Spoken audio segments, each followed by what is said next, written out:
In today's video, we will examine the relationship between the CPI, inflation, rate hikes, and your money. And we will begin right now. The Consumer Price Index, or CPI, is a price index that we can use to track the average price changes that everyday people will see as consumers. It is a key statistic that government uses when it comes to tracking inflation, or deflation for that matter. It is made up of a collection of goods and services weighed to reflect these items towards a real-world reflection. You can argue that their basket of goods may not be as reflective as we would like, and as a result, the real rate of inflation may be higher than what the CPI is telling us. This is true, as the CPI does not, for example, count rural consumers in their calculations. However, the fixed basket does provide us an apples-to-apples comparison of the inflation rate. So when the CPI is increasing, we know that the rate of inflation is increasing. If the CPI is calling a 9% inflation rate and people are experiencing closer to a 12% rate, a rise in CPI to 10% would mean an actual rise to 13%. So the value is very relative and thus very useful. Before we get any deeper into inflation, let me know in the comments what item or items you buy that have risen the most in price this year. This is my 100th video, and I want to thank you all for being here. This is the home of free financial content, and I plan to keep bringing it to you for another 100 plus videos. So be sure to subscribe for that, as you do not want to miss a single moment. So, how is CPI calculated? It really isn't too bad, and I promise I will keep the math as simple as possible as I show you how this all works. The first thing we do is we start with a base year, which we will do our initial calculations for. In Canada, we are currently using 2020 as our base year. Once we have a base year, we need that basket of goods. The real basket will be much more involved, but for our example, we will stick with 3 items: bananas, bread, and holy water. Holy banana bread.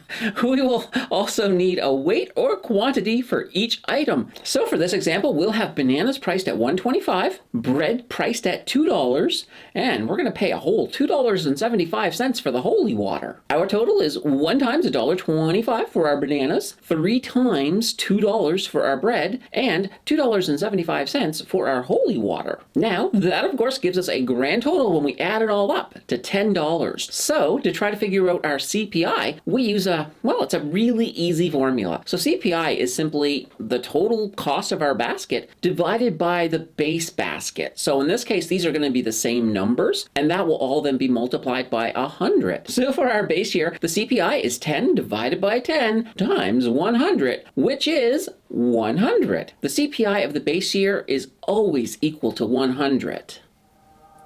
No, not that 100. Though that one is kind of cool too. Now, if we add in the prices for 2021 and 2022, we are going to assume that 2022 is over for this example. We use the same quantities for each year, but we add it all up with each year's individual prices. So for 2021, we have $1.30 plus 3 times $2.05 plus $2.75 for a total of $10.20. So using our CPI formula, we get $10.20 divided by $10. We multiply all of that by 100, and that gives us a CPI of 102. We can do the same thing for 2022, and when we do, we get a CPI of 112. This is fantastic. But how does this translate into an inflation rate? That is super easy, as there is a simple formula for that. Yes, I know, more math. I promise this is the last math you'll see today. Inflation is basically equal to this year's CPI minus last year's CPI divided by last year's CPI, and we take all of that and we multiply it by 100. So our inflation rate in 2021 is, 102 minus 100. That's all divided by 100. And then we multiply that by 100, which gives us 2%. So in 2021, holy banana bread was going to cost you 2% more. So in 2022, we have 112 minus 102 divided by 102, multiply all of that by 100, and that gives us a 9.8% inflation rate. Yikes! I may need a new catchphrase. This is how we calculate annual inflation. But what about the monthly CPI? Well, the CPI is calculated each month against the previous 12 months. So if you want the CPI for July, you will calculate your CPI with the values of your basket at the close of July, and to get your value, compare that number to, well, our base year. Once you have that number, then to translate that into inflation, we are looking for the previous 12 months. Thus, our July CPI inflation uses the CPI from last July as the last year value. Thus, the inflation rate we get is for the last 12 months. Here's the important part.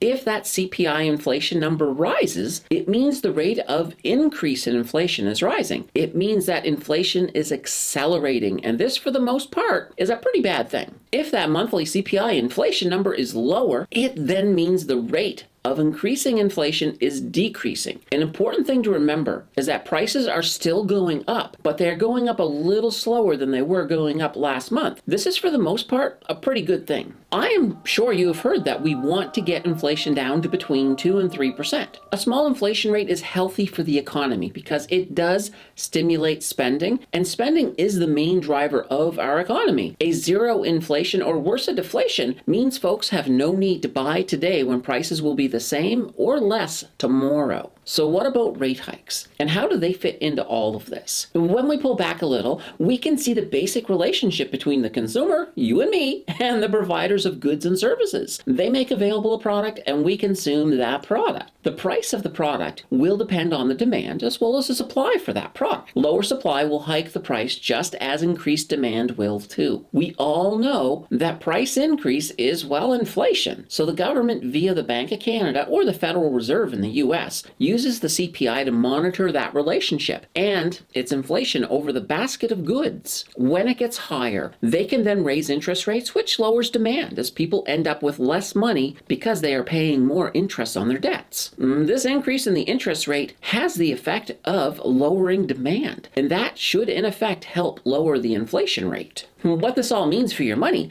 is that inflation makes it worth less as the buying power diminishes. And then to fight that, the government makes you pay more interest on your debt, which is better as both seemingly make you poorer. To the person leveraged with a lot of debt, the rate hikes can be quite crippling, while inflation may not have been that bad yet.